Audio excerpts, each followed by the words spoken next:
Hello everyone, this is Julie from bluesealighting. Today I'd like to show you how to use this wireless controller to control this all these LED bar lights.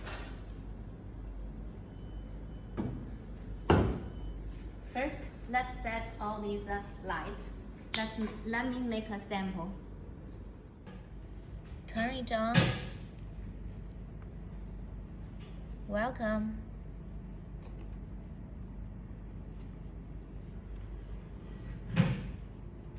Use the menu to choose master and choose wireless DMX mode. Make it clear.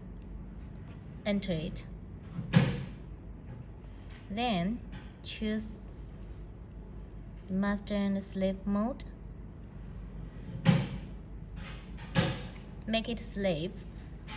Enter it.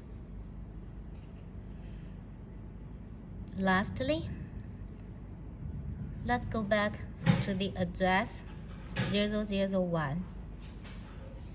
Enter. That's okay. Then set all the other lights as the first one. And most important, I want to remind you is that you should make sure all these lights are under the sleep mode. Now let's connect the wireless DMX power cable, DMX cable. Then, okay, here is the key for the light pairing. Press it. Yeah, all the lights will work well.